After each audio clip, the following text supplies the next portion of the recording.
Hey, let me say hello to Lydia James. How you guys doing? Welcome to Ride Along Live for today. It's Tuesday. My Monday, your Tuesday. I wasn't here yesterday, but I'm happy to be here now. I'm very happy to be here now. How you doing, Lydia? What I wonder if I should watch Ride Along. Eh? Why is that one?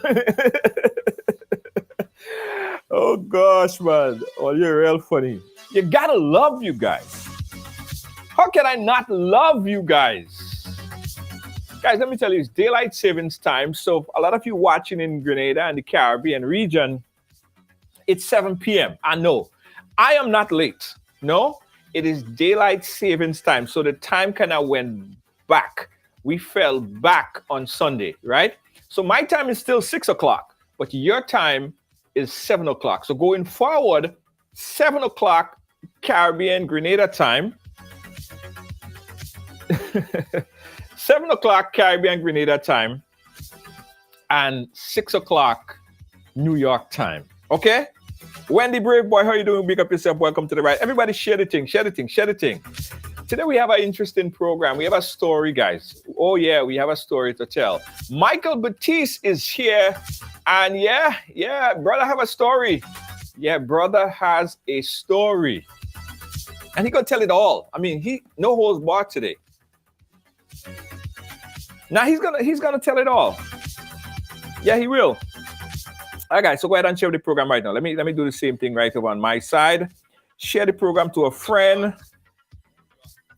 Share the program to a few friends. Let me do it. I have some friends here and they don't threaten me already. And say, if you start the program and you don't share it with me and you, we go fall out. Boys, me and all, you know. How you doing, Marva? Big up yourself. Yes. Good night to you, Marisham. Akim, how you doing, Akim? Good night. Everybody share. I want everybody to share the program. After you share, I want you to say I share. Because Micheal Baptist is here and he's ready to share his story, man. Ready to share his story, his full story. What happened to him? I'll tell you a little bit about Micheal Baptist in a little bit. I still ain't convinced everybody share yet. Because remember, guys, that a lot of people that's in Grenada and in some islands in the Caribbean right now, it's 7 o'clock. And they're thinking Ride Along is not on. Tag them. Tag them, tag them, tag them. So check it out. We're on right now. Alex, how are you doing? Big up yourself. Gail, how are you doing? Welcome. And big up yourself. Before we start with Micheal, guys, I want somebody to help me out here. Help me out here, guys. I am somehow getting a stomach. Yeah, I am somehow getting a stomach, guys, and it's kind of getting to me because I never really had a stomach before. And someone told me the reason why I'm getting a stomach is because I'm always sitting down. So I don't know if I need to stand up and do the program from now on, because when you sit down too much and you slouch, you see that you get a stomach. That and I have to work out more. So if anybody know a fast way that I could get rid of that stomach that I'm getting, because you guys are gonna start seeing it in the camera very soon. Stop drinking beers and eating late. I don't drink beers. I don't drink beers like that. Yeah, Randy. Yeah, I don't drink beers like that. Anybody have a quick fix to me? Please let me know. I want to find out. I want to make sure that when I turn on this camera and the camera is looking down, the stomach don't get over here. All right. So I need your advice, guys.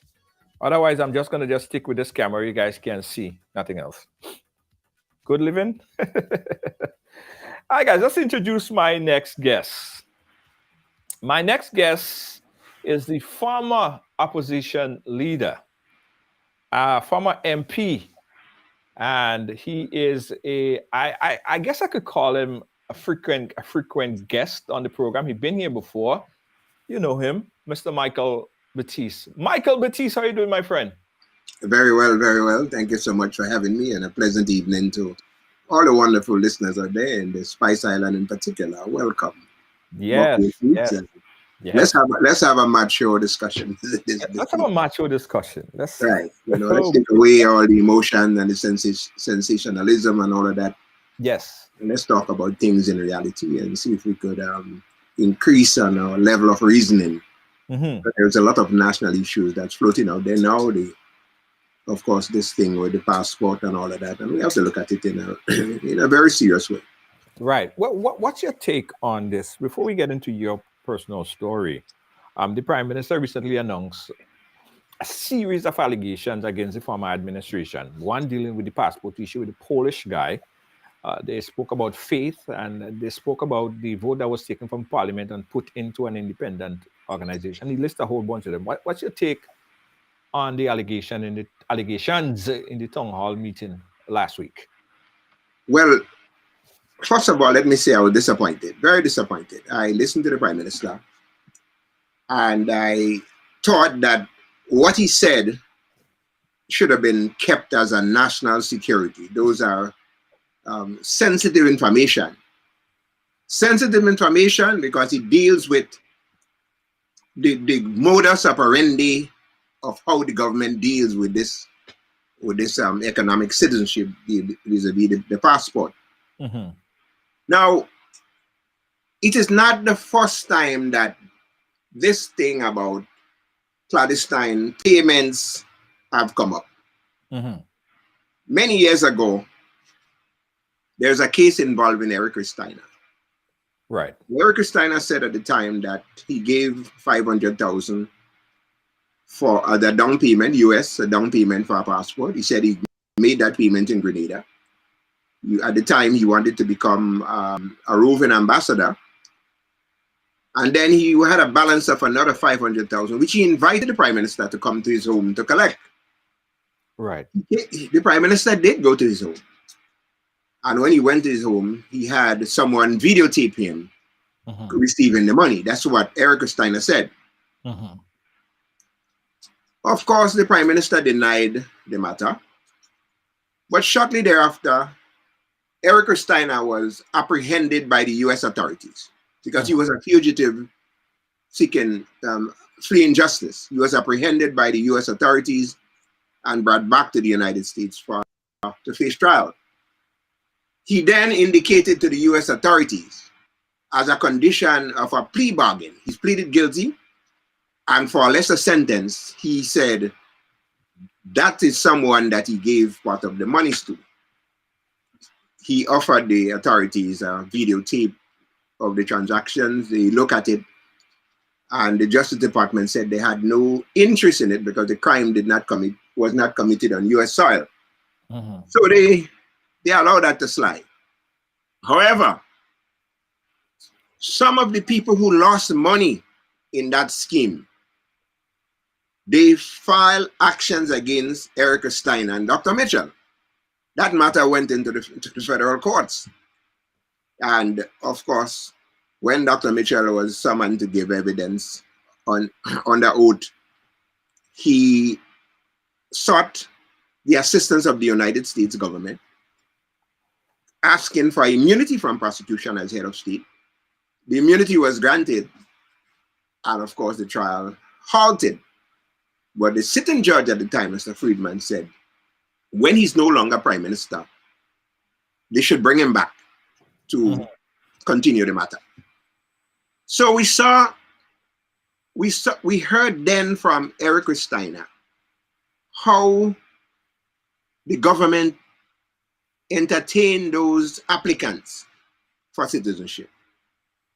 We heard also from Mr. Van Brink. Mr. Van Brink also got a passport, and then he wanted to set up a bank. And then he gave the then Prime Minister a copy of a gem in lieu of millions of dollars that was supposed to have deposited in the Treasury.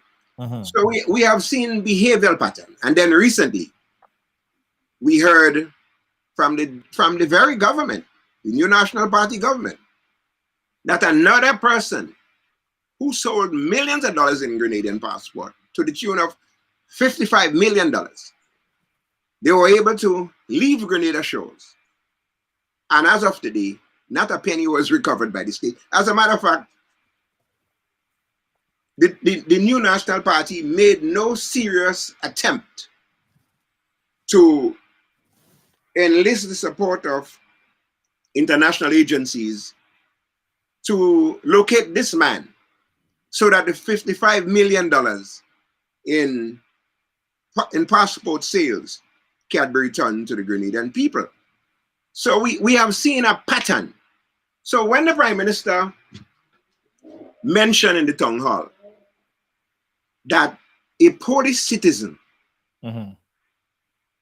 was supposed to pay $290,000 US for a passport, and he went on to say quite eloquently that there is a receipt from the Treasury for $150,000 US, and somehow another $140,000 end up in the South St. George constituency. That is what he said. When I heard that, I said, oh no, not again. You see, the NNP government have set up an institution of how to defraud the people of Grenada over the years. In every single project that this government undertake, there's a deal in it. And we have listed several projects, whether it was the stadium for $400 million that collapsed. Nobody was asked a question, no inquiry. And then the same contractor, we turn around and we gave him another $150 million to build a housing project in Dunfermline. And if you go back and you look at the parliament bills that governing these two projects, you would see that in both cases, the developer did not do what he was supposed to do. Well, let's go back a little bit, Michael. Let's go back a little bit. Are all these things that you're speaking about is mere allegations? No, hold on, no, not allegations. Okay. Go back to the parliament, you would see there is an act as it relates to borrowing money for the stadium. When Dr. Micheal and Gregory Bowen piloted that bill, I was in the parliament. They said the stadium wouldn't cost the Grenadian people one penny. They built it on what they call built on lease transfer, which simply means that the developer will find his own money, build a stadium, and after it was built, it would have been leased to the government for 15 years, and after that lease, the people own it. Lo and behold, they tossed away that agreement, and they went and they borrowed first $100 million. Then they got another 36 million from the Taiwanese. Taiwanese took us to court in New York here for the 36 million. Mhm. So those are not merely allegations. The Dunfermline Housing Project is quite there. It's quite clear. It's again an act in Parliament. It's sitting right there. The 55 million US dollars that this gentleman ran away with, that's not allegations. The member for St. Patrick's, for St. Mark's, she was quite clear in saying that the ship farm, it didn't happen, but it will happen, and all of that. And yes, it did happen. So there's nothing about allegation that I'm seeing here. It's all documented, and we can go back and look at the records, and we could see. So as what I'm saying, as it relates to the Steiner case, are those just allegations as well? Because he was never prosecuted. There was never a prosecution. No, that's not true. That's not true at all.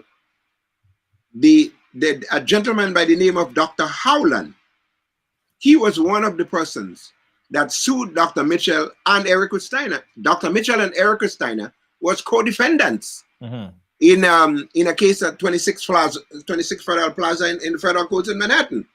So saying that he's corrupt is not an allegation, because if he was innocent, he could have stand in open court with his lawyers and say, well, bring it on.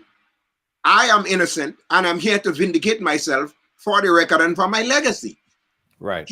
He chose not to do so. When you plead the fifth or you ask for immunity, it is an understanding that you are concerned about the outcome of the trial, which may curtail your civil liberty. So you can't say it's allegations. If a matter is before the courts, and he's vindicated, you could say, oh, yes, it was an allegation. And I will come to the allegations against me, because there was.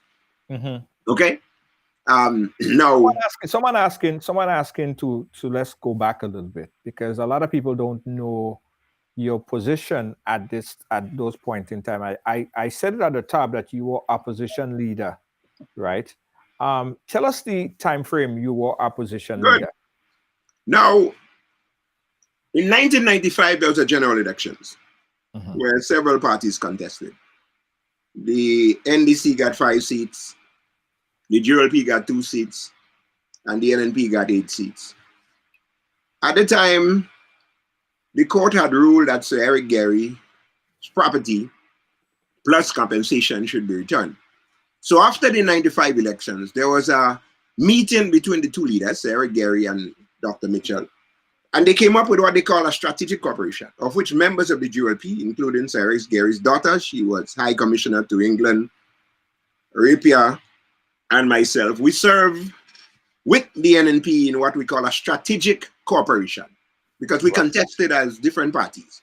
And that was the basis of that. Then shortly thereafter, Marcel Gary fell out with Dr. Micheal, I fell out with him. I went into the opposition, and I started functioning from there. If we want to go back, that should give you a history of how I came in and where I was at the time. Right. So at the time with the strategic cooperation, you became you was the agriculture minister. Yes, I was. Yes, I became Minister of Agriculture and Grenada's commissioner to the IWC, the International Whaling Commission. Right. Let's talk about the fallout, because I know we have to go forward into all the other things. Let's talk about the fallout. Well, the fallout came when the government freed Phyllis Code. Government freed Phyllis Code. And an issue was released that Phyllis Code was heading to England for medical treatment. Now, based on where I came from, the GLP, and you know how the hostilities that existed between members of the 17 and the GLP and whatnot. When that release was made, I tried reaching the Prime Minister when I heard that, to no avail.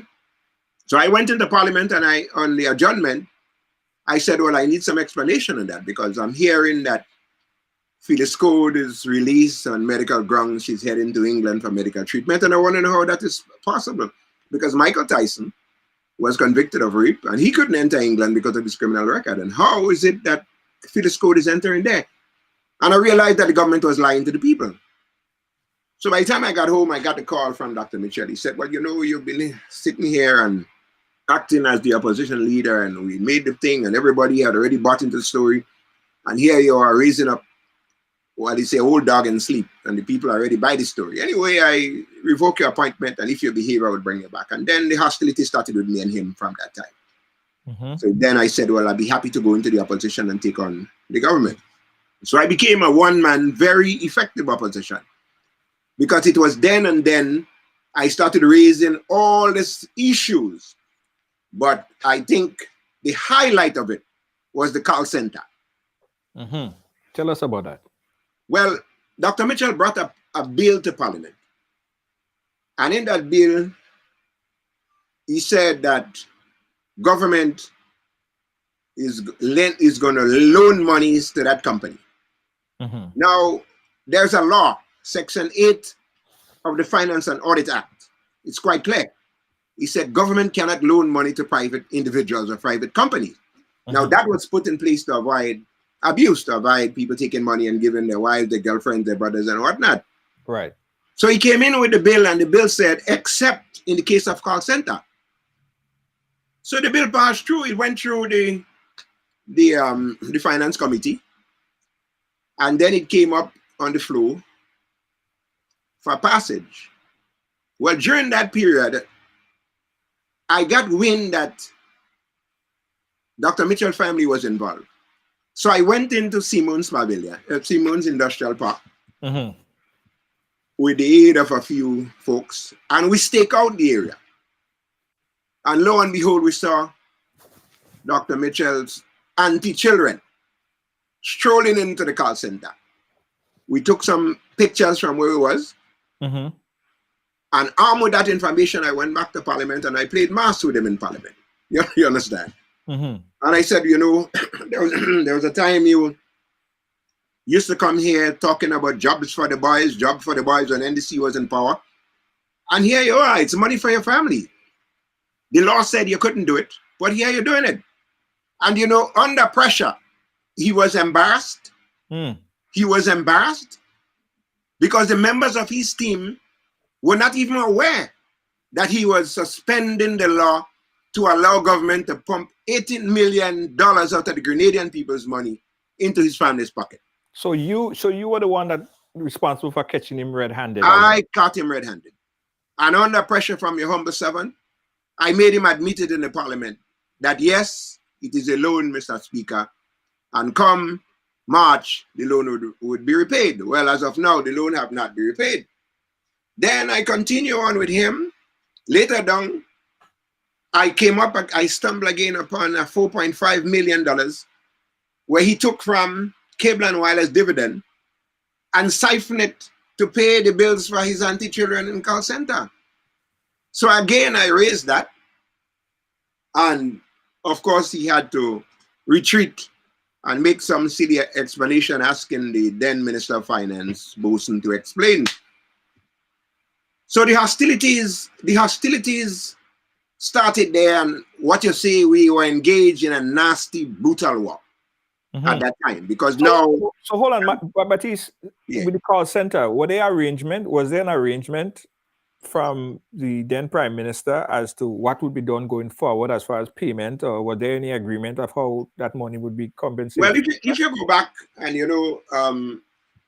Kim Jones have copies of it, I think I do have a copy there. Under pressure from your humble servant, he buckled because he was embarrassed. And he said, Mr. Speaker, it is a loan. And come March of 2001, the loan would be repaid. So he gave a personal commitment then that $18 million that he stuffed down the pockets of his auntie-children, that would be repaid. He said so. It's in the records. That's not allegations. It's in the records. Later down, the call center collapsed. It was then given to a guy named Lev Model, a convict fresh out of prison here in the United States, a Russian. It was given to him. He aligned with some people from Ireland. And that is another story, because that is where the Russians came in now, with the people that he gave the the rights to drill for the oil. It started with the call center, with this guy, a Russian named Lev Model. And Lev Model had connection with some Russians in Ireland. And it was from that connection, they got to know these folks that is responsible for the drilling of oil. It's a very long investigation that had to be done. But you see, over the years, you had guys like Anselm Clouden, George Grant, Eddie Fredericks, George Worm, and myself. We formed a formidable opposition then, because during that time, the height of all this corruption were taking place in Grenada. The corruption was not just with selling of passports. The corruption started with loan guarantees. And I'll show you how the loan guarantee go. We had a situation in Mount Hartman where the government, again, guarantee $36 million for a fly-by-night investor, E.J. Miller. $36 million. E.J. Miller draw down on the $36 million. He draw down on that money, took that money and disappeared, and then came back and sued the government of Grenada because his dealing is that the government didn't do what they were supposed to. I don't know what they were supposed to do. If they were supposed to give him another $36 million. The government put up passive resistance. So E.J. Miller ended up winning that suit against the people of Grenada on top of that $36 million that he drew down from that loan guarantee.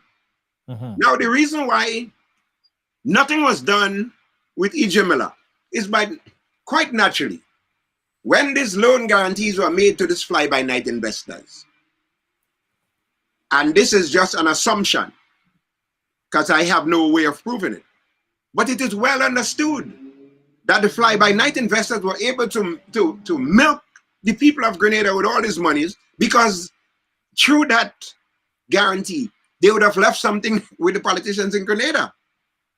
So when it came time for the courts, in order for these guys not to sing about what's going on, they just simple put up passive resistance. And so the people lost millions and millions of dollars in this corruption scheme.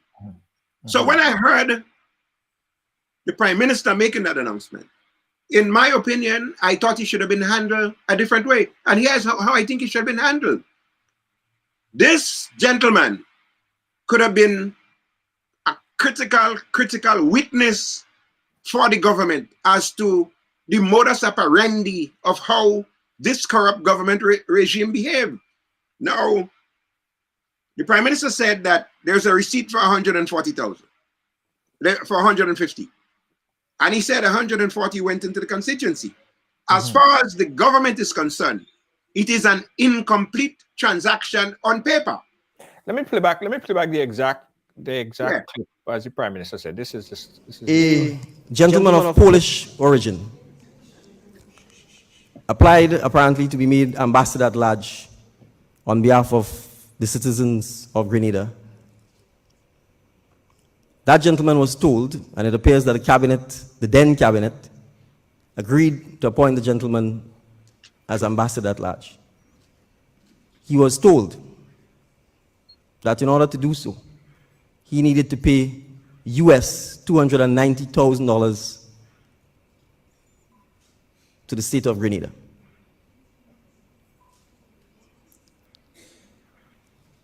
$150,000 was paid to the state of Grenada, and there's a treasury receipt for it. Another $140,000 was paid to the New National Party South St. George office. Right, Michael. So explain that. There was a cabinet conclusion. Here is what it is. The cabinet conclusion, which is at a meeting of the executive, they agreed that this is what the man ought to pay for the appointment or the passport. A deposit was made of $150,000 to the government of Grenada. Right. Yeah. It simply means that the transaction is incomplete. So the two documents that you have to marry here is the cabinet conclusion and what the cabinet conclusion for 290 and the receipt in the treasury for 150,000. So Right. it simply means that in order for the government to conclude that transaction, that gentleman is owing the state 140,000. Right. Now, you cannot determine what the gentleman do with his money. The gentleman is no fufu.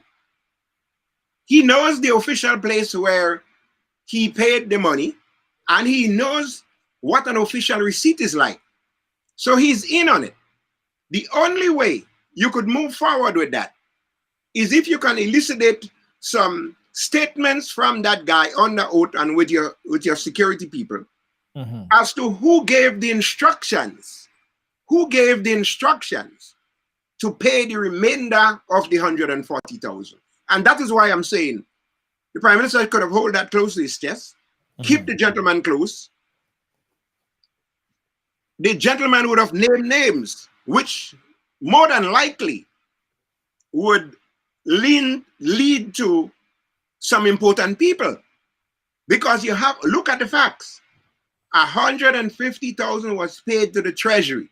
Now, if the NNP had won the elections, we would not have this discussion, because naturally, their modus operandi would be like, you give the state 150, we already collected 140,000 in the constituency, which you paid unofficially, so they could blink or make a sweet eye to him and give him the passport and extract more money from him. But you cannot marry the difference 150 from 290 to the 140, and you cannot say that money is belonging to the state. You can say that the man is owing the state $140,000. Whoever that man gave his $140,000 to, that is his business. He's now out of 140,000. And in order to continue the discussion or to complete the transaction, that man now will have to fork out another 140,000. Right. In another way, that same man, if you coerce him to give evidence against the wrongdoers, you will get from him a lot of details. He will tell you, one, who the agent was, how he come across the person who introduced him to the government. He will then give you details as to who instruct him to the constituency branch. And by the way, I think we have a name. As to who in the constituency branch. Yeah, not the constituency branch. We have a name. Okay, well, you see, who referred him. The signators on the name in the constituency branch is very important, because under Grenada laws, there is something in the money laundering act that talk about politically exposed people. Right. Politically exposed people means that someone like myself, who has been in politics, but even though I'm out of politics, the bank classified me as a politically exposed person. And I could testify to that, because for 2 years I tried putting in my daughter on my account. She died, and I was unsuccessful in doing so because of all the rigmarole that they make you do. Yes. So it could very well be that signators in that South constituency is a low member of the constituency branch, who they would have put forward, they would have front. You don't expect to see the politician name on that account. They would front behind a relatively unknown, unsuspecting person, and they will do their transactions. Now, the 140,000 that went into the constituency branch, except the man has something in writing or some recorded conversation where a government official instructed him to pay that money here, that $140,000 is out of the equation. It is not only $140,000 that man have in his pocket. Right. So you cannot marry the balance up from 150,000 from 290, you say it's 140, Could and it the be? constituency branch got that. You Could be can jump to 140? conclusion and say that it is. It is only the man, the Polish citizen, Mm-hmm. with cooperation Yes. can now point to you the important players in that. And hence the reason why I'm saying, Mm-hmm. if the matter was handled differently, you take that Polish citizen under your arm. Well, we don't know that is I not. don't know, but It's the not fact cooperation. that We don't know that it's out is the fact that it's out in the open. It tells me that that utterances was not for public consumption just yet. Now we could learn a lot from that. It's the same way when Eric Steiner could not be placed, he started singing like a canary. Mm-hmm. When the U.S. authorities apprehended Steiner, the first person he pointed to was Dr. Micheal. And he said, look, I have evidence that I gave the prime minister X amount of dollars. I want to present that to you, and I need a lesser sentence. The U.S. say, well, I could look at it, but that would not be factored in your sentencing. Mm-hmm. But so he started to sing, and he gave all details as to his transactions and his association with Dr. Micheal. Hence the reason why Dr. Howland were able to extract that information from the federal court and drag Dr. Micheal and Eric Steiner as co-defendants in the court. So we had to look at this in an unemotional way. Right. Yeah. I agree. Hold on, Michael. Hold on, Michael. I know we said a lot here. I don't want to give the people too much to chew at one point in time. There's a lot already to digest, guys. I hope you guys have the Pepto-Bismol because it might build up on your chest. So let's just recap a little bit. We're speaking here with former opposition leader, Mr. Micheal Baptist. He was there. He knows how the cards are to be played. He was there for a while.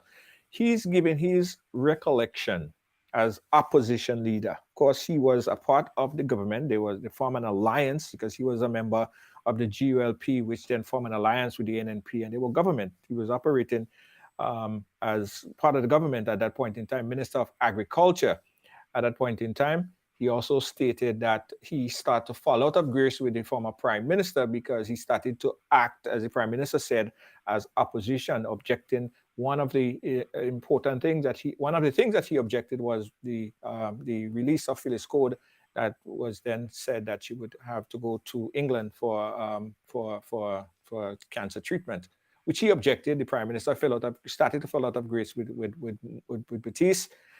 Baptist decided that he would move into opposition, and as opposition leader, Baptist uncovered a number of things, which he said earlier. One of it was the call center, which he staked out, and he saw the prime minister. He saw folks that he related to, that was close to the prime minister. The allegations are the folks was close to the prime minister, and he was able to go back into parliament and put forth the evidence. And he said in his own words that he embarrassed the prime minister, and the prime minister was forced to come forth with the truth of the matter, which he said that the prime minister stated that the monies was some sort of a loan, and the loan would be paid back. That's Michael's story.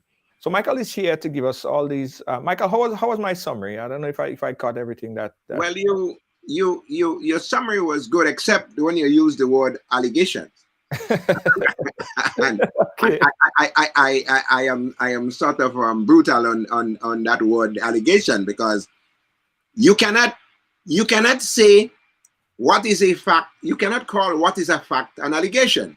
Right. Now, the call center thing is not an allegation, because it is in the Hansard. It's recorded there, where the prime minister did admit, yes, that members of his families are involved in the project and that he would pay. That's not an allegation.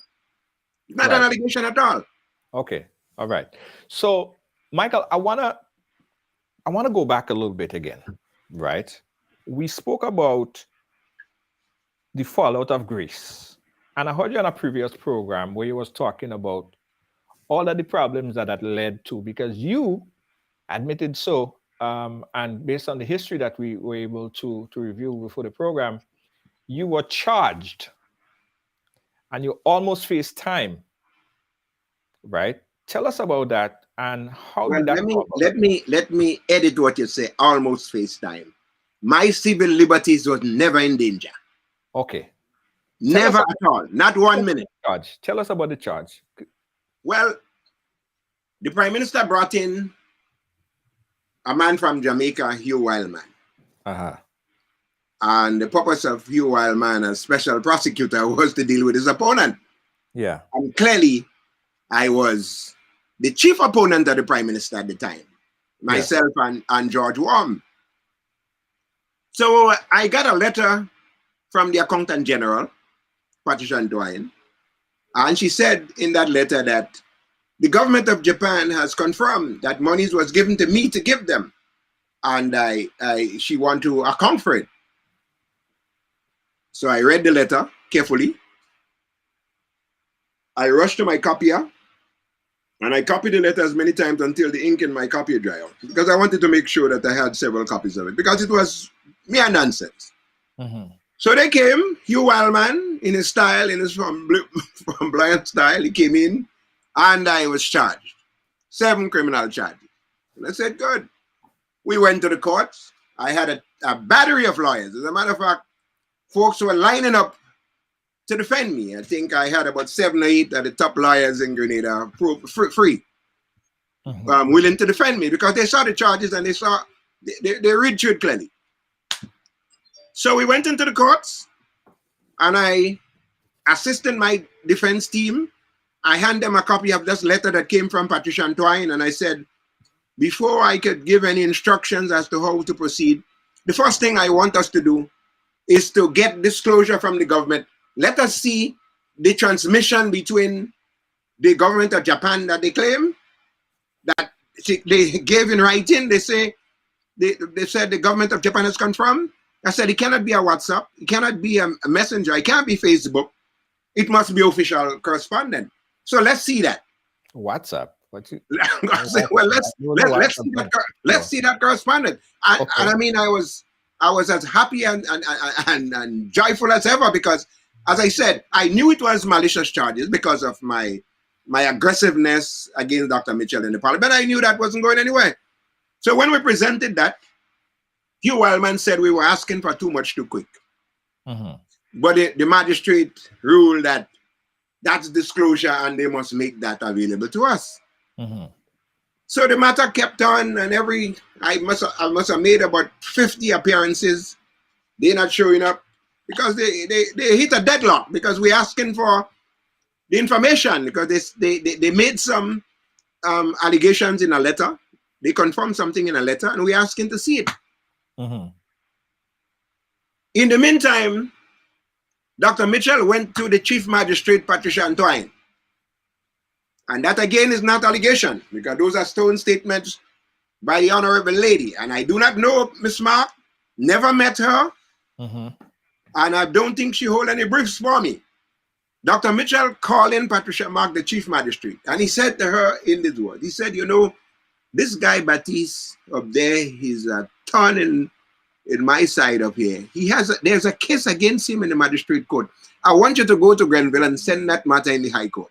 Who said that? The Prime Minister, Dr. Micheal. Patricia, Miss Mark said, well, I don't think that is necessary. If there is evidence against the good gentleman, and I do not know the gentleman, if there is evidence against him, the evidence will speak for itself. The matter would find its way in the court. Why is it necessary that I have to go? Michael, how you got wind of what the Prime Minister said? You're asking a good question. Patricia Mark sued the government. Because a few days later, he sent her a letter telling her that she reached the age of 60 and she had to retire. So Miss Mark hired the distinguished services of the QC, Dr. Alexis. And she gave a sworn statement in the courts. And she said the reason for her dismissal is not because of her age, not because of her lack of performance, but because she refused a request from the Prime Minister to help send Micheal Baptist to prison. That is what she told the High Court. Okay?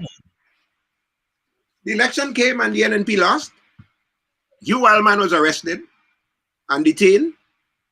And then a few days later, we heard the announcement from the Director of Public Prosecution, Mr. Christopher Nelson. He said that all the charges against Micheal Baptist have been dismissed. And he qualified by saying it was unconscionable to file charges, criminal charges against a public official when there's no chance of a conviction. So the matter was thrown out. So I was vindicated clearly. I'm not friends with Patricia Mark. I'm not friends with Christopher Nelson. All I was doing my political combat as the street fighter against Dr. Micheal, bringing forth all his wrongdoing to the public. And that did not stop me at all, because I continue the onslaught against him and his corrupt ways and making all his exposure. So I was vindicated because all the charges against me were dismissed. But they didn't stop there. During Ivan, they filed another 4 criminal charges against me.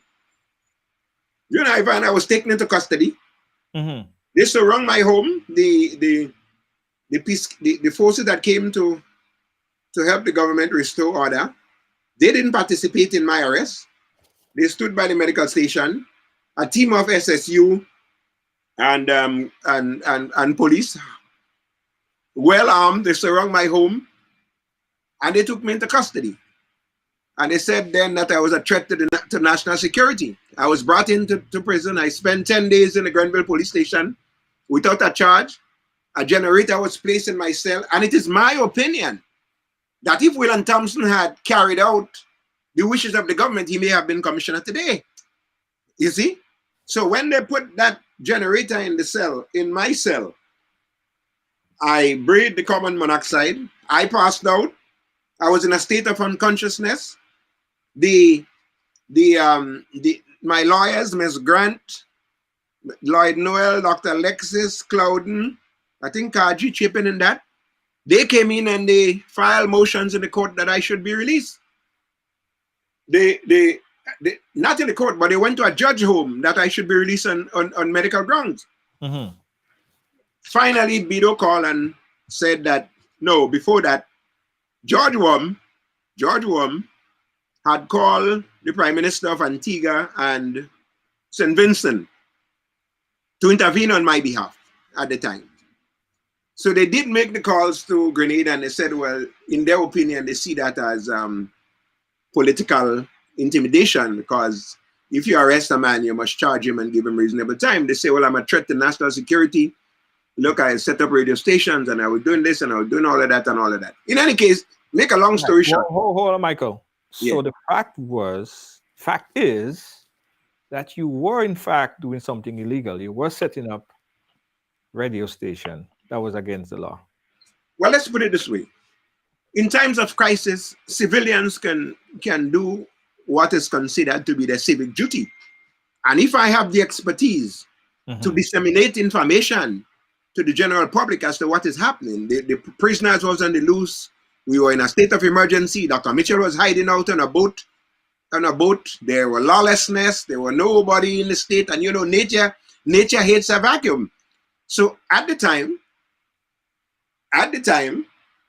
I used the capability that God afforded me with, and I set up something at my home, and I started informing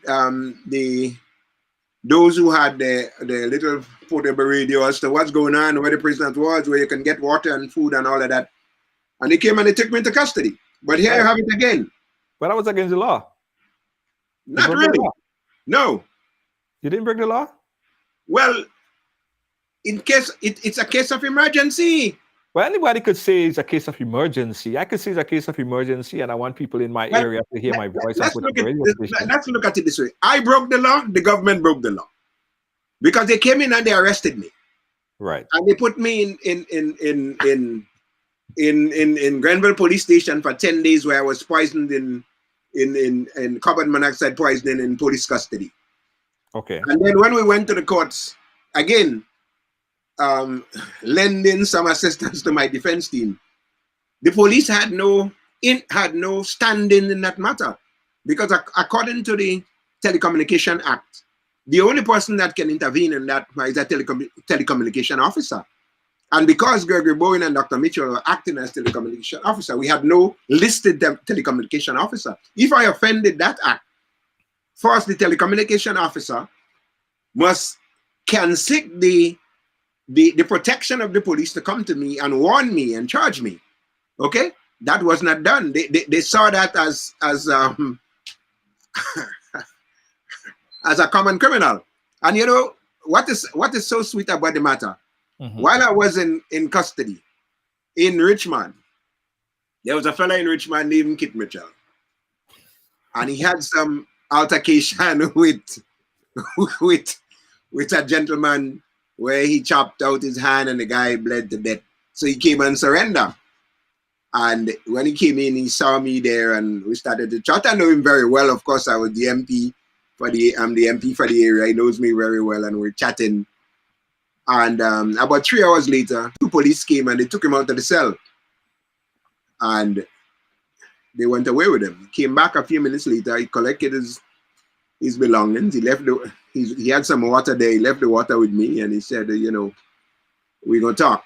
So he gone. They free him. The man who came and surrendered and said he killed somebody, they sent him home. Right. And they kept me that didn't kill anybody. They kept me as the price prisoner. Somebody, Elon Dabrio said that radio station not licensed is an offense, and we know that. Hold on, Michael. I want to play back something for you, right? And I want you to get your feedback on it. Guys, we're talking here with Mr.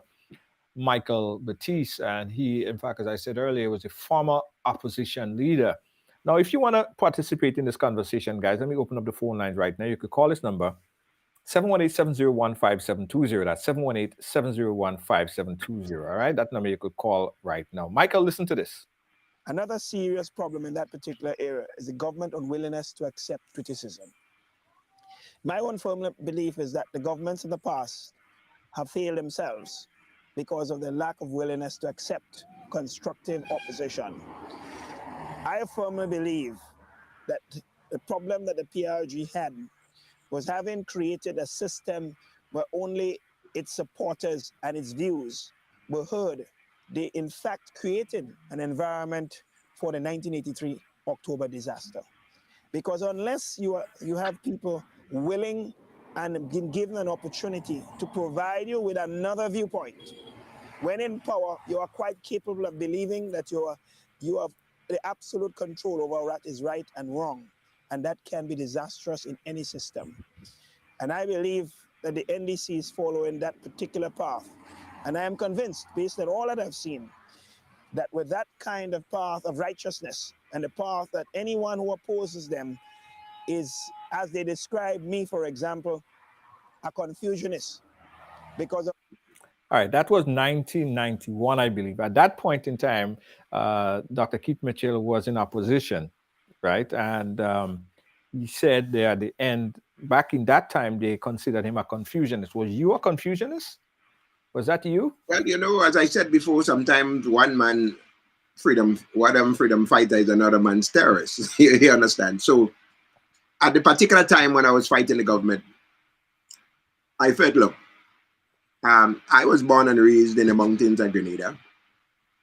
I learned my politics did not come from a university. It came from a survival experience, a struggling one.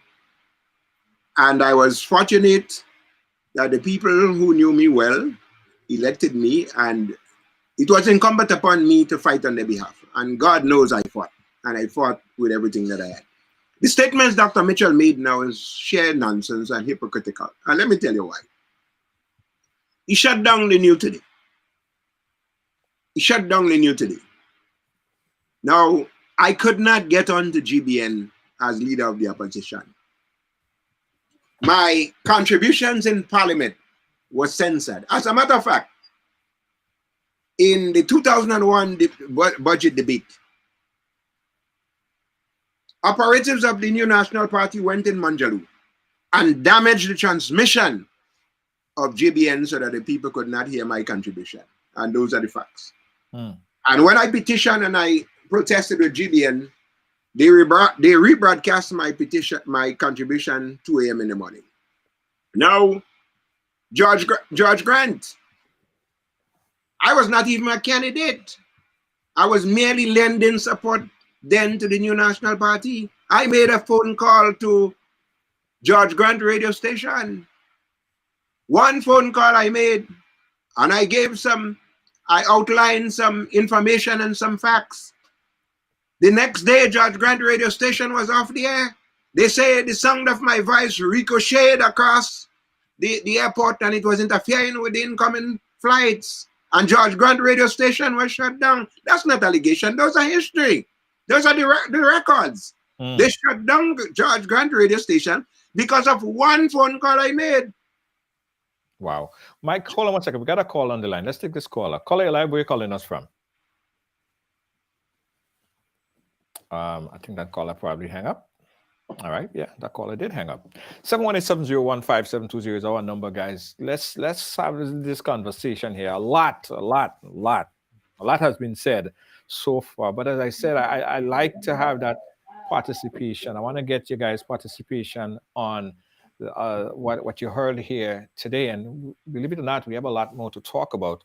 So the number that you call is 718-701-5720. That's 718-701-5720. Before we go on any further, let me just tell you guys real quickly that we are going to be having our third 3.0 ride-along bingo, and it's a $6,000 bingo.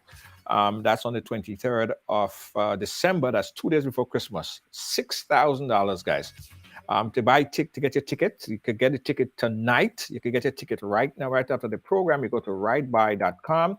That's ridebuy.com. It's Ride Along Christmas Bingo. It's $6,000 money bingo. And you could play from anywhere because it's a virtual bingo. So you could play from anywhere in the world. All right. You have a caller. To accept the call, press let's 1. Let's go back to the phone.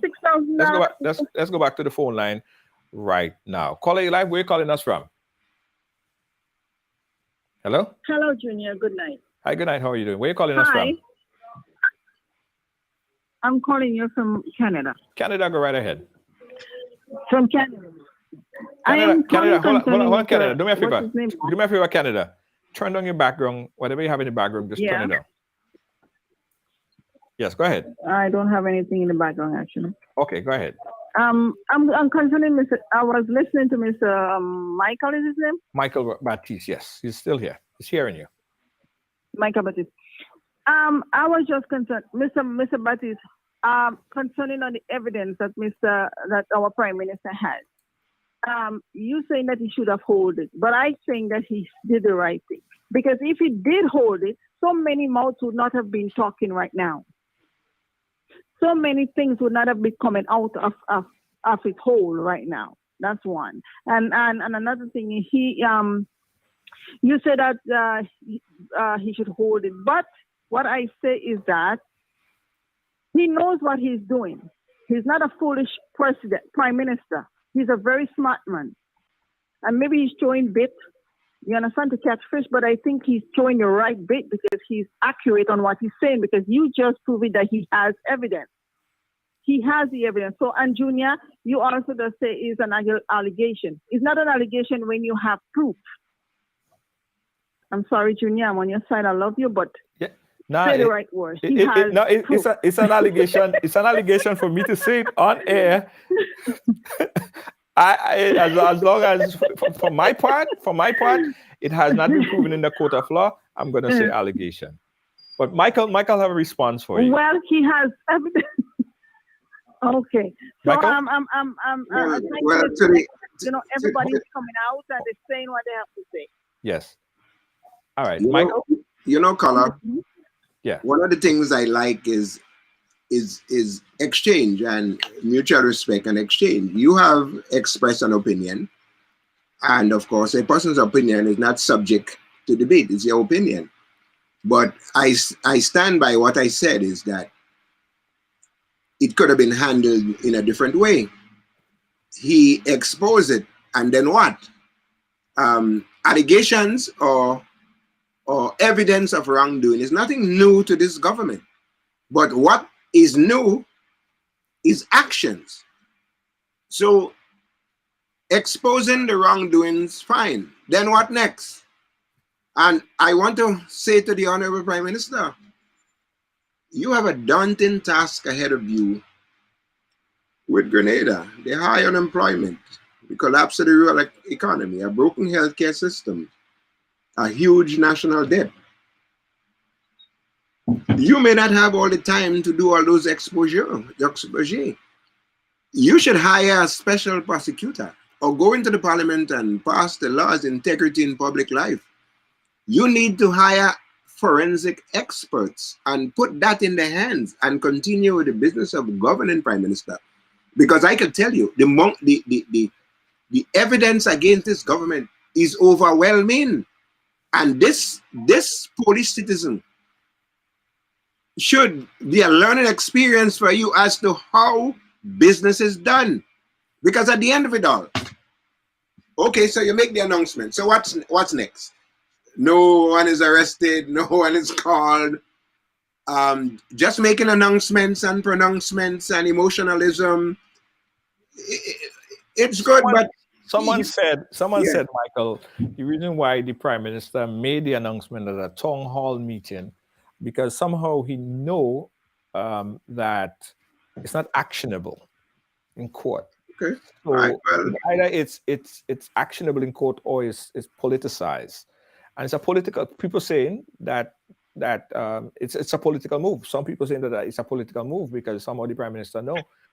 But do you think, based on what you have, information that you have, do you think that anyone could be arrested or could be charged? Well, in the case of the guy with the passport, the Polish guy with the passport, no one could be arrested and charged. And I can categorically say that. And I'm not a lawyer, but sometimes I have the benefit of my 3 daughters who are lawyers, so I banter with them every day. So no one can be arrested for that, because as it stands, based on the Prime Minister's utterances, no crime has been committed. But if we kept that gentleman close and we were able to get from him information as to who authorized him, who gave the instructions to him to pay that money to the constituency branch, we could be into something. And then maybe in the court you could say, well, the Prime Minister is a repeated offender, because it's the same pattern of behavior that happened with Eric Steiner. It's the same pattern of behavior that happened with Van Brink, where he accepted a photocopy of a gem in lieu of millions of dollars having to come to the Grenadian people. You can say it's a pattern of behavior because $55 million out of taxpayers' money left Grenada, and the FIU, who was at the time the husband of a senior government minister, they did not invoke the MLAT treaty, and we have the infrastructure in place to mount investigations, you know. Right. It was a treaty that we signed with the United States called the MLAT Treaty. It is the Mutual Legal Assistance Treaty. It is communication between the 2 attorney generals when something in their country have been aggrieved, and they're seeking assistance from the other. Now, the Grenadian government losing $55 million. There were no requests made to the Attorney General in the United States for the FBI to get involved to track down that fella. We just sweep it under the carpet for fear that if that gentleman is caught, he may say a whole lot of things that they don't want him to hear. Because let's face it, do you honestly believe they would allow this man to leave Grenada with $55 million without he leaving something in Grenada? I mean, that's something you should chew on. So, that is how we're dealing here. Whereas you have folks like a Micheal Alexander, a young lady, aspiring social activist, who have done nothing wrong, but yet she's blacklisted by international finance providers. So here you have the FIU providing information about ordinary Grenadians, blocking them from using MoneyGram and Western Union, sending a little kakada home to the friends and the family. But here you have a man leaving the state with $55 million. Do you know the name of the man? What? The government did not even provide the name of the gentleman who left the state with $55 million. Mike, stick a pin right there. Stick a pin right there. We got a call on the line I've been holding for a while. Caller live, where are you calling us from? Yes, good night, Junior. Hey, good night. Yes, good night. You know, yes, good night, Junior, and good night to all the listeners. And I'm telling you, this topic is really heated, Junior. And thanks that you have your panelists that can talk and view their points. I respect everybody opinion. Yes. Hello? Yes. Hello? Yeah, go ahead. I'm listening. Yes. The thing is now that this whole barrage with the NNP and this whole that whole thing, this was in the pipeline a long time. This is not new. You know, it's like a volcano, like a dormant volcano, and you know, it's just like earthquake, just shake it and it just erupt. You know, it just was sleeping there for a while. And I understand what Mr. Baptist is saying. What he's saying is facts and it's truth, because our Prime Minister has a lot on his back. And you know what? We just have to be patient and we just have to wait, because, you know, there is two sides in Grenada right now. Some believe, some don't believe. And I think they should have an independent person to investigate that. Absolutely. No kind of siding with this one and siding with that one. I think they should have an independent person. But I understand where Mr. Baptiste is coming from, you know, because he do have facts on his side. Yes. Thank you. Yes. Thank you, Carla. He do. I appreciate you. He do. All right. Thank you. All right. Bye-bye. Again, guys, we open up the phone lines to take your calls. We have Mr. Micheal Baptist on the line, and we are talking about this because Michael come with a different perspective, right? Michael was the lone opposition leader, just like Tobias Clement was just a few months ago, right? On a programming note, Mr. Tobias Clement also agreed to come and chat with us sometime this week. So listen, keep it close. Sometime this week, we'll have the former opposition leader, Tobias Clement, coming to chat with us a bit here on the program. Of course, we're gonna promote that today, probably Thursday, because tomorrow we have another very important program. So possibly Thursday, we'll see. But Tobias Clement has promised that he will come and chat with us a bit and tell us all the information that he knows. All right.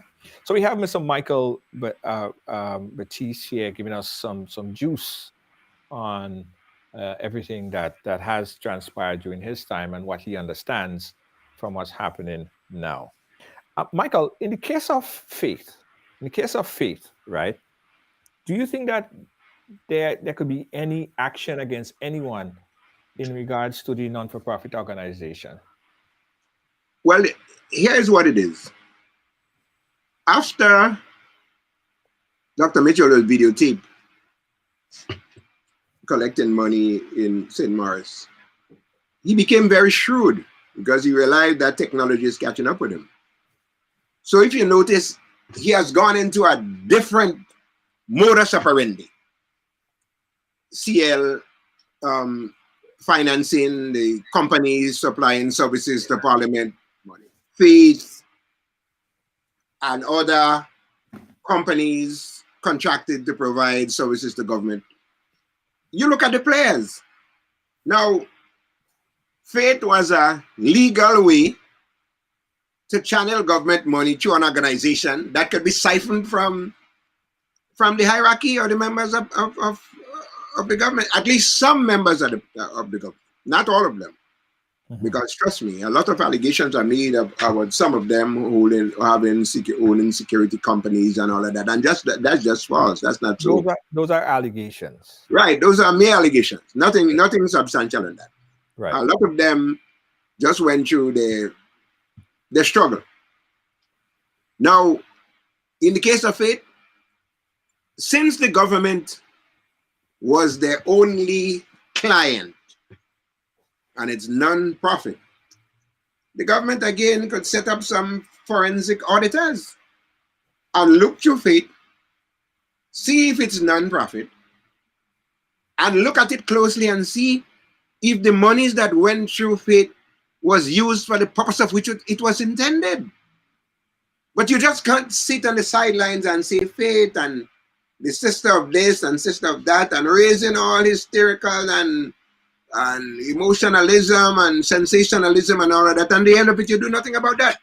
Right. So one of the things that need to be done, the fact that Faith registered as a non-profit organization and they got over $6 million, it is incumbent now upon this government to do the auditing. It's nothing illegal about auditing the company. You say you're non-profit. I give you monies because your charter state what you're going to do. Let me see if you do that. And after that is done, then we let the chips fall wherever it may. And to the folks out there who are jumping on the police and saying, where is FIU and FIU and all of that, let me give you a gentle reminder, please, folks. If someone broke into your house and you did nothing, and you just say, well, I lost my TV, I lost my stereo, and that's why I go buy back one. The police can come and investigate. And when you're calling the FIU, you must have evidence for them to work with. Yeah. And in the case of the passport, there's nothing for them to work with. Because all there is a legal incomplete transactions where the Polish guy is owing the state $140,000. What he did with his money is there. He could have come into Fontong when Fontong was operational and spent a few dollars in Fontong. He could have gone in anything, get some massage and drop some money there. What he do with his money is his business. Right.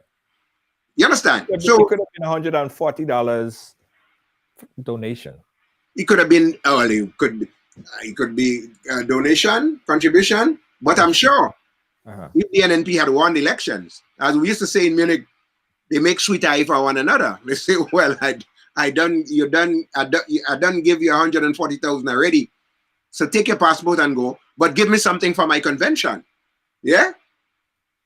And they will have that gentleman in their pockets. So we can't jump to the conclusion because 150,000 from 190 is not the only $140,000 that left in the world. Right. So right. The transaction is incomplete. To complete the transaction, he needs to put up the other $40,000 to cover. Right. And if he chose to cooperate with you and let you in on those who gave the instructions and the conversation that led him to believe that he was making a final payment, and who are the players? The signators on the account, the agent, and what assurance he had from the hierarchy that $150,000 would have been deducted from the remainder of him. You have to elucidate that information from him. Right. Well, and at this point, we don't know if that information was given to the government or not. I don't know. Because I heard the Prime Minister was saying that government is not going to pay back anybody money. Right. That's where I was getting at. The government is saying that. I don't know. I think we have a citizenship by investment program. Right. In order to keep it credible, government business is continuous. Let's get this right.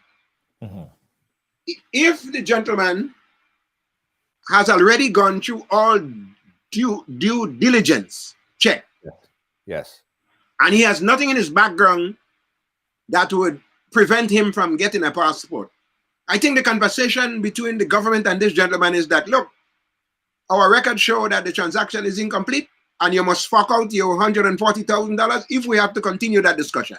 Yeah, but the checks and balance, the checks that goes into a ambassador at large is, as far as what I heard, is a lot more lenient. There's a lot less checks.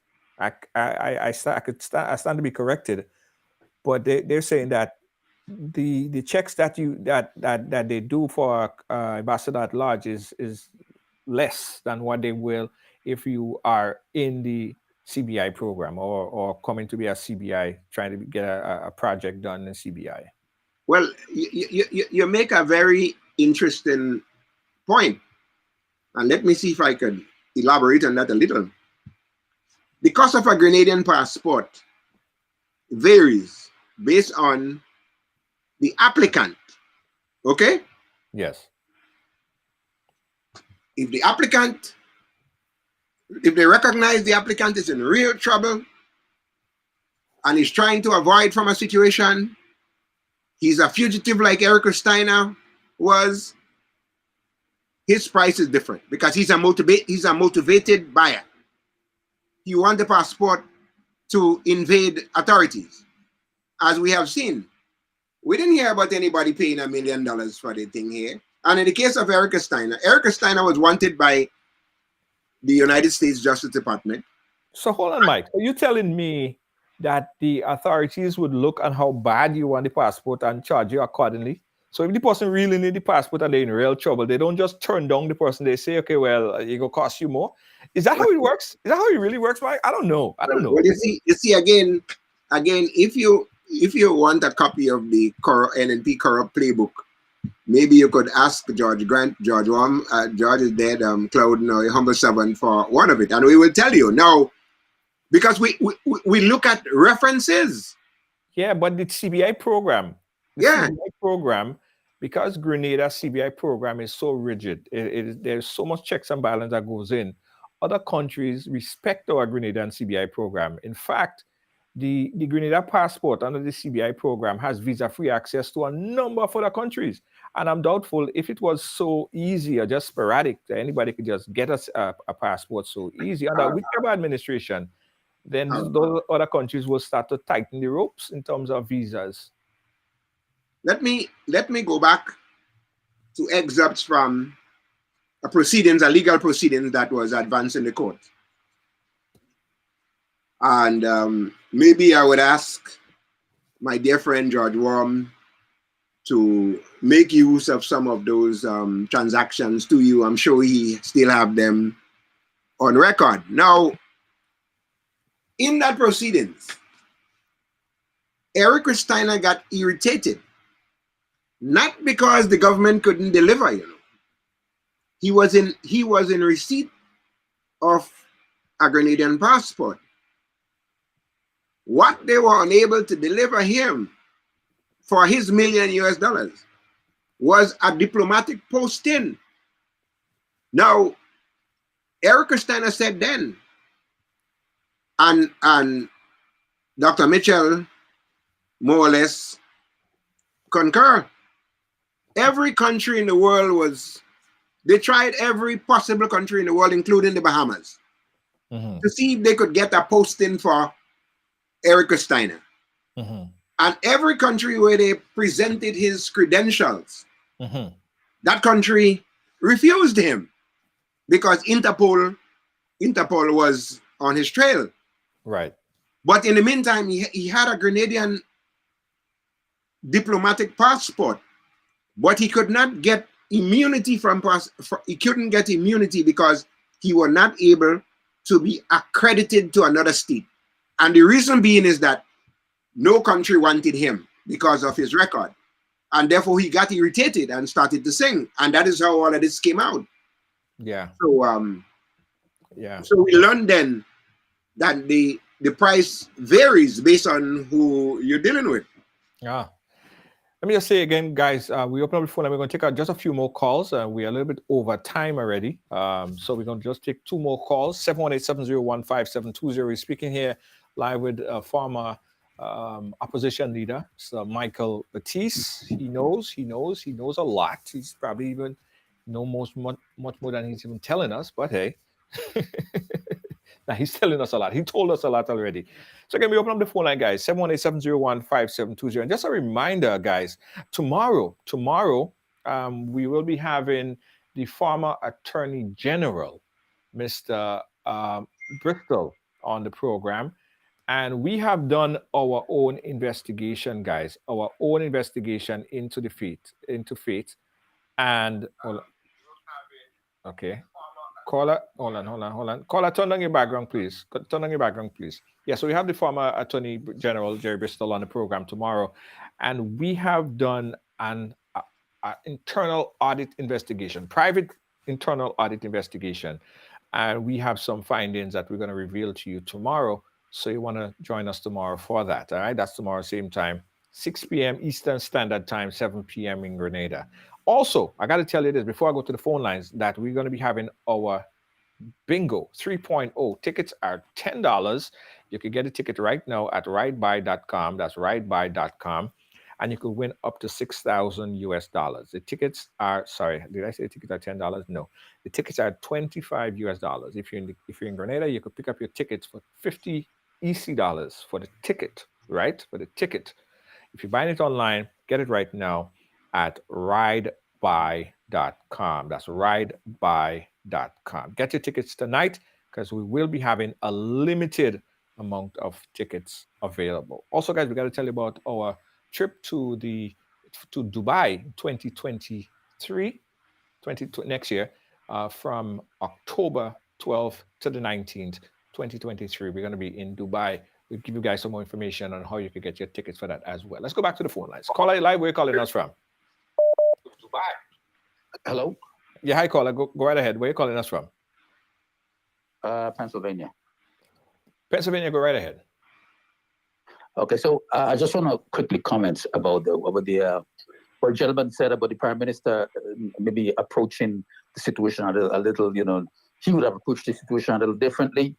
I think I'm considering that since this gentleman was willing to spend all that money just before an election to get that passport, he took some risks. And there's a good likelihood he may not be cooperating with this government right now in investigating anyone. So that may be, one of the reasons why the Prime Minister came out with it and made it, a political football. Okay. All right. And there's a good likelihood he may not be cooperating. Okay. Michael? Well, the caller may be right. I thought of that too. And it's quite possible that he was not willing to cooperate. And of course, the public utterances would diminish any opportunity that the government would have had to get some statements from him. But the only person that can cause any problem for anyone, it would have to be the person who gave the constituency branch the money, because it is not government money. It is his money. And he will have to divert to you important information as to who guided him to that constituency, what instructions he got, and who gave him the instructions. But now we can safely say we have seen the modus operandi of how passports are sold. Some going here, some going here, which is what was happening all over the years, which is exactly what we were saying all along. So, yeah. Again, guys, we're taking one more call. I saw someone was calling during the time that the other caller was on, so I couldn't cut them off and bring you on. So you could call now, 718-701-5720. That's going to be our final call for tonight. And again, guys, on our programming note, tomorrow we have Mr. Jimmy Bristol, not Jerry Bristol. Jimmy Bristol is going to be on tomorrow. We have done some internal investigation, somewhat audit on this. And tomorrow we are going to find out, check the findings of these investigations, private internal investigations, and bring it forth to you, our viewers. That's tomorrow, same place, same time, right here and right along live. Let me see if I get another call. Again, guys, 718-701-5720. Yeah, that's 718-701-5720. If you want to call, okay, we got a call. Let me take this call right now. Hello, caller, are you live? Where are you calling us from? Hey, Junior, good night. How are you going? Good night to your audience. Thank you.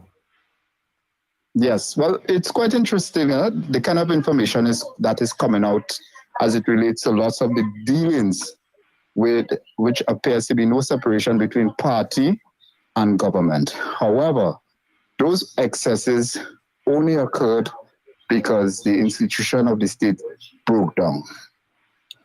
Everybody jumped up and celebrated clean sweep, hooray.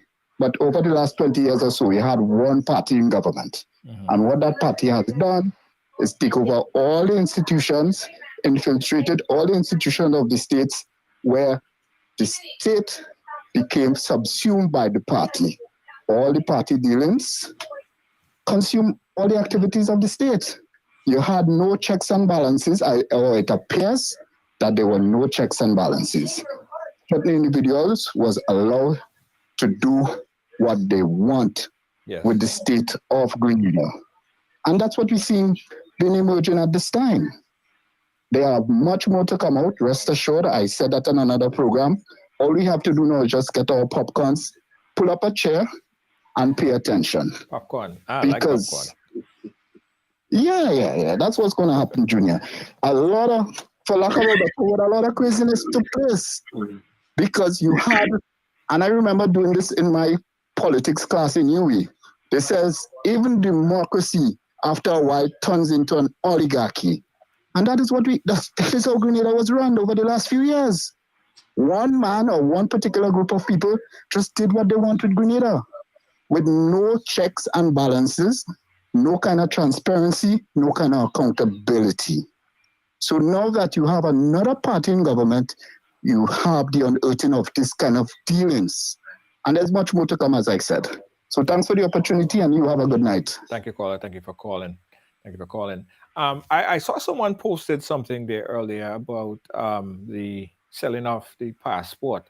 Now, CBI program is not exclusive to Grenada. CBI program, a lot of big countries, even the United States, have its version of CBI, right? So it's not exclusive to Grenada. And as the Prime Minister said, the CBI program inject a whole lot of money. This last quarter, I think of 2021, in the last report, the CBI brought in was the CBI increased over 40% income, and these monies are going into development into the country.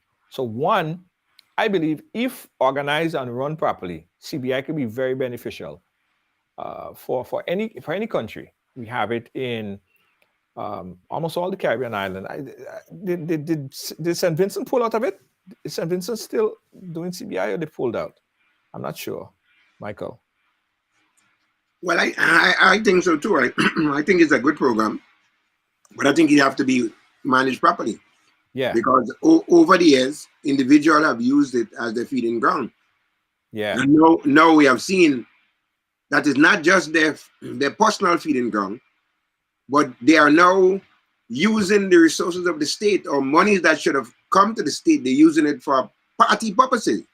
Yes. And that's a clear case.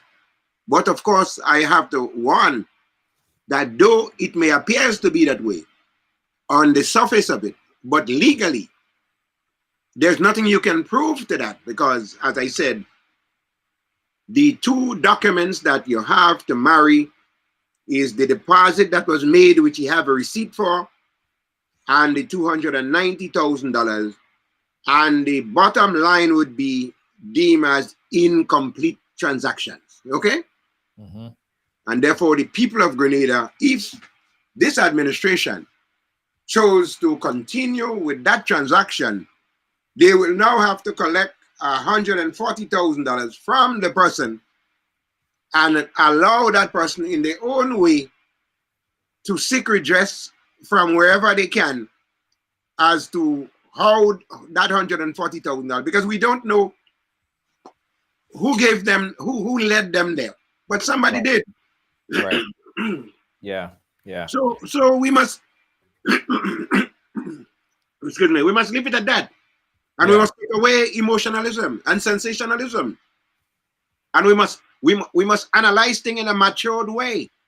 And we must stop the name calling and stop blaming the police and FBI and FIU and all of that. Because a crime has not been committed. No crime has been committed. All it is an incomplete transaction. Okay? But we could assume that if the NNP had won the elections, that would have been deemed a complete transaction. Yeah? Yeah. Right. Okay. Yeah. Mike, thank you so much, man, for giving us your historical recollection, helping us understand the history of what transpired during the call center and all of these other things, as you stated your facts, because it's on record. And we appreciate it. I'm sure it's not the last time that you'll be on to give us some insight, so we appreciate it. In your closing words, Mr. Baptist, your closing remarks. Well, I want to, not that they need my advice, but I want to urge the Prime Minister to continue with his job as leading the country. He has a daunting task ahead of him. As I said, the rural economy collapse, hopelessness among our young people. We have a healthcare system that's in chaos. We have a huge national debt. We have a demoralized population. And your job is cut out for you. Do not spend too much time chasing the wrongdoings of the new national party. You could spend from now till next 10 years chasing down all the wrongdoings. Leave that alone. Get the assistance of the International Funding Agency, the Organization of American States, the BDD with the British government. Engage the services of some friendly countries and ask them as a grant for some forensic auditors, refer all these matters to them and let the chip fall where it may. And you, Prime Minister, continue to lead the nation as best you can, because the NNP is not dead. And if you spend too much of your time chasing all the wrongdoings, which nothing will come out of it, because it's organized crime. It's organized crime, and nothing will come out of it. Forget that. Let the professional people deal with that, and you continue seeing if you could restore some kind of improvement to the people of Grenada, Carriacou, and Petit Martin. All right. Thank you, Mr. Baptist. We'll keep in touch, all right? Thank you. Appreciate it. Yeah, that was Mr. Micheal Baptist on the ride. All right, guys. So, final reactions. Open up the phone lines for final reactions. All right, 718-701-5720. Let me know what you guys, what's your thoughts? What's your final thoughts about all of this stuff that you've been hearing so much about? Give us a call, 718-701-5720. All right, while we wait for the phone line, guys, I got to tell you again, because it's very important. We have limited tickets for our ride-along Christmas bingo. You could win up to, get this, $6,000 US. $6,000, $6,000 US money bingo. Goes on the 23rd of December, 2 days before Christmas, guys. You could be in some good, solid cash, right? Good cash right before Christmas. Get your tickets right now, guys. I want you to storm there, because we're going to have limited tickets. Storm the website right now at ridebuy.com. Now, tickets are $25, but catch this.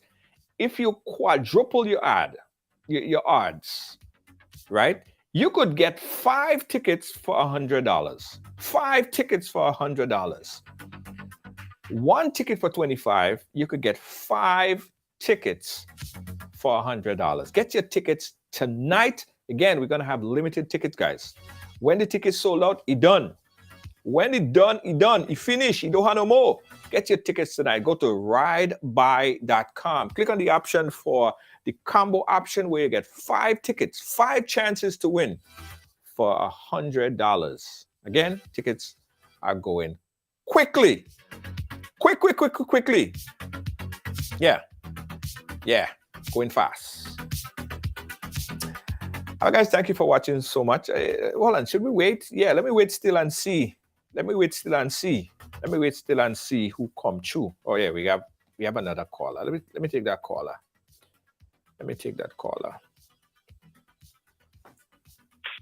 I call it live. Where are you calling us from? Brooklyn, New York, sir. Brooklyn, New York. How are you doing, sir? Yes, sir. And my name is Arthur Pope Langine, for who don't know. Atta Pope Langine. Sound like a famous Yes, guy. sir. How are you? Yes, sir. Yes, sir. Fine, thank you. Thank you very much. And I really appreciate your program, especially tonight. And I have to thank you very much for bringing in Brother Baptist. Yes. Micheal Baptist. Yes. And it's a pity that Grenada do have at least half a dozen like him. Yes. If Grenada had, well, not even half, maybe let's say like 3 of him, Keith Mitchell would have been straighter and would not have been in power all up to this time. Right. See? And one of the guys who could have been his backer is Brother Rollo, but coincidentally because of his capability of moving around and things. Yes. You understand? Yeah. So, but he was a very, very, and you know something? Another thing is, see how hypocrite Grenadians are. When was this? And what did the guy named the guy with the goal that act up on the boat from Trinidad there? Oh, whatever his name is, I can't remember his name, and whatever, Andrew something or whatever, I can't remember. But anyway, the goal guy, I call him the goal guy. The guy makes a goal. When was his thing? All kind of dog and cat calling with all kind of different things. You understand? But now tonight, nobody is calling. Well, a few people called. Well, yeah, but I mean, hey, listen, about three, 4 people. You know what I mean? And all of them is from out of Grenada. But anyway, again, thank you very much for your programming tonight. Yes. And there are a lot of things I didn't know. I know it tonight, which I'm not surprised because a cat remain a cat. Okay. You understand? All right. Yes. All right. And you were a smart guy by saying what you using what you said alleged. You mean? Yeah. And people are mad at you, but I understand where you're coming from. You understand me? Brother Baptist could say it exact, but you doing your thing and protecting the radio station. So again, I thank you very much, and I thank Brother Baptist very, very very much.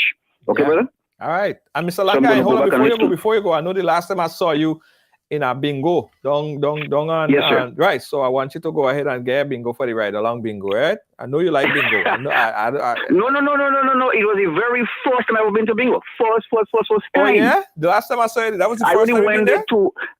It's a friend I told about it, and he said, "Okay, let's go and I'll show you how to do." And then I went because it was a fundraising. Oh, okay. And I really enjoyed it because I met tons of people I didn't see in 30 years and all kind of stuff. That's where we met for the first time. That's where we met for the first time. Yes. Yeah. And it was a worthy cause. Yes. You understand? Yeah, man. So I don't know about yours yet, but I heard you talking about some trip to Dubai. To Dubai. Yes. Dubai or what they call it. Dubai. And it's something very interesting to me because I have some friends who are there right this minute as we speak. Nice. You know what I mean? Dubai trip is going to be amazing. Yes. Dubai trip is going to be amazing. It's going to be amazing. Absolutely. So how do they get on to you about the tickets or whatever? I'll put all the information out there. Don't worry. Trust me. You'll hear about it and see it. All right? Okay, my brother. Thank you so much. But you know something? You can take my number if you wish. I have your number. No, I have your number. Your number came up. Your number came up. Oh, you do? Your number came up. Yeah, man. Your number came up. Okay. Yeah. All right. Cool. Later. Well, thank you very much and pleasant night, sir. No problem. All the best. Good night. Yeah. Bye now. Yeah, right along live. Guys, yes. We're going to Dubai.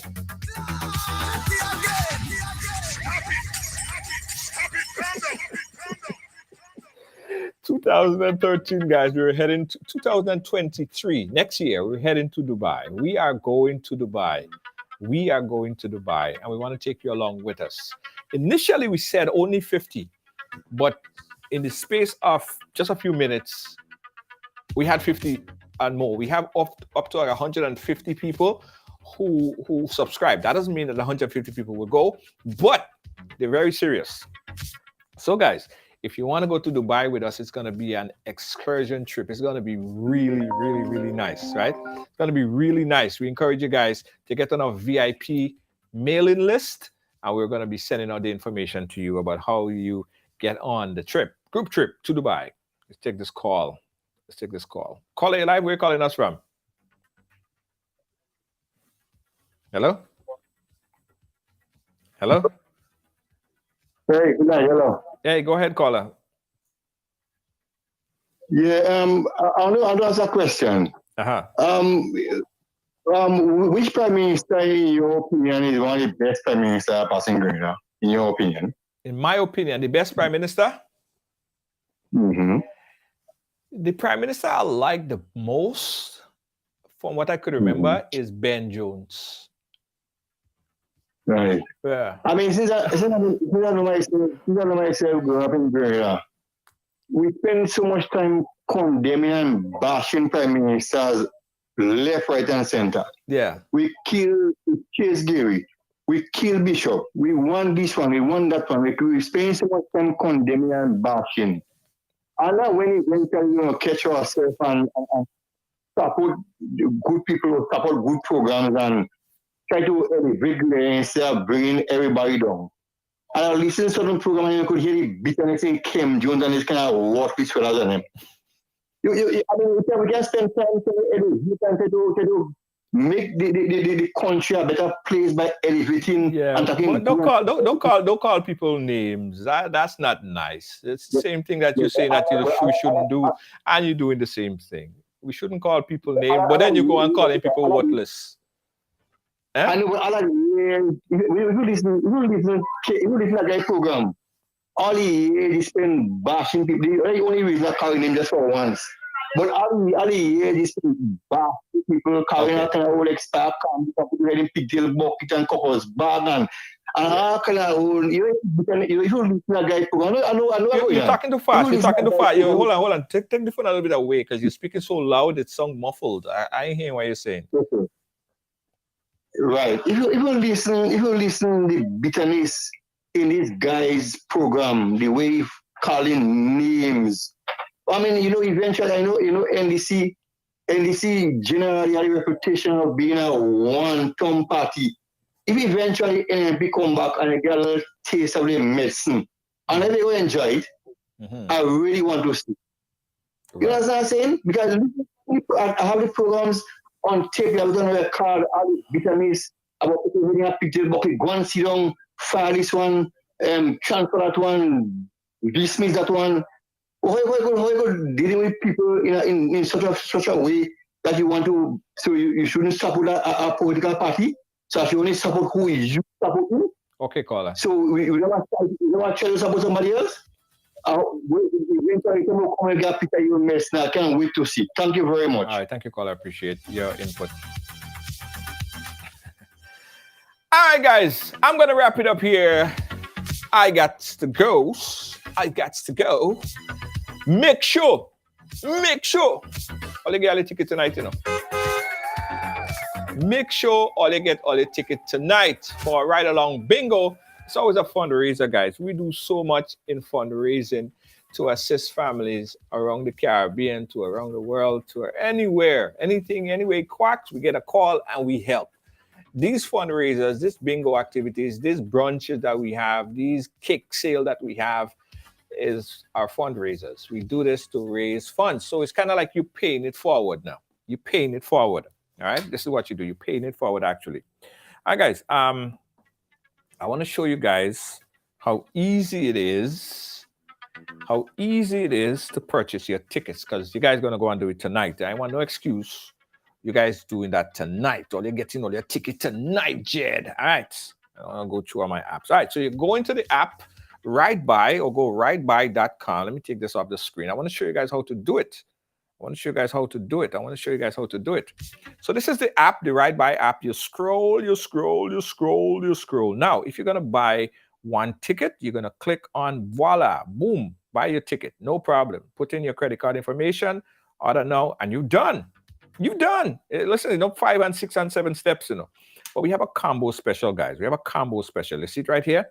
Combo package. You get 5 tickets for $100. You get 5 tickets, for $100. You click that and you make your purchase. Voila, 1, 2, 3, you're done.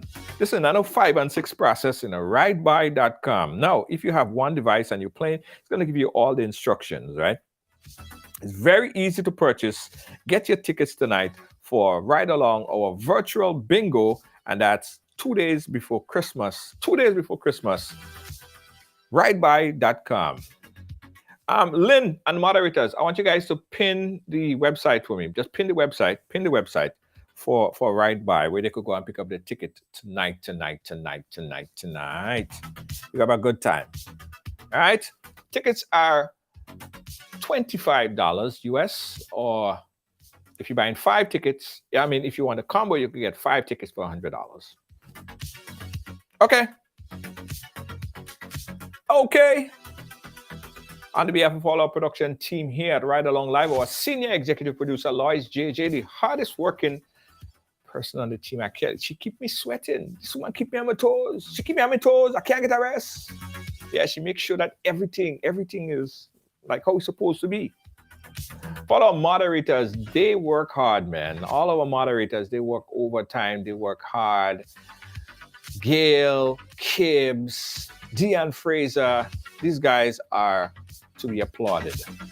They work very hard. I gotta say thanks to them, because of them and you, we are here today and we continue to grow as a platform. All right? Peace out. Catch you guys again tomorrow. Don't forget to buy your ticket tonight. And stay tuned, guys. We have more information coming up on the trip to Dubai. Good night. Peace out. We're gone.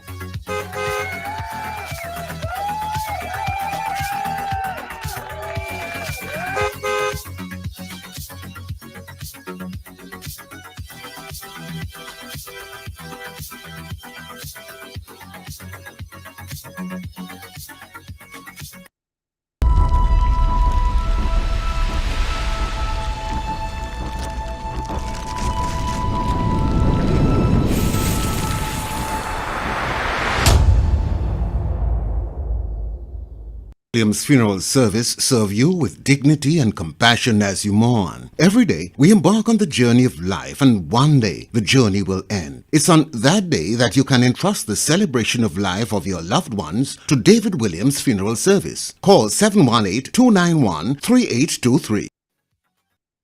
Grenadian products are now only a mouse click away at GrenadaMarket.com. Nutmeg and guava jams, jellies and the syrups, world famous nutmeg pain relief spray, black sage, soursop, lemongrass, and bois bande bar. Ordering is simple and friendly. All major credit cards accepted. Safe, secure shopping guaranteed. GrenadaMarket.com ships your product anywhere in the world. So when you can't go to the island, the products off the island can be sent to you. Just log on to www.grenadamarket.com and experience our quick delivery and homely service.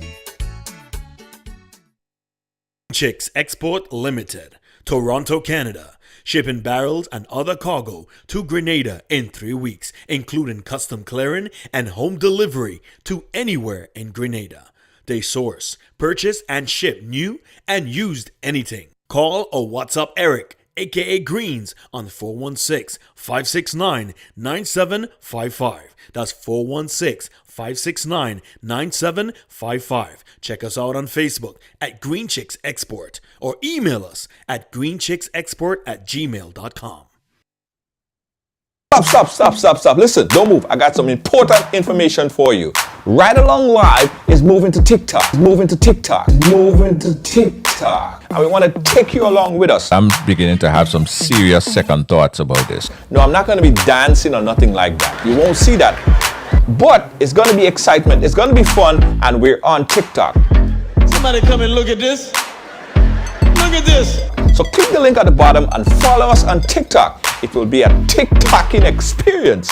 Follow us on TikTok and let's expand the platform together.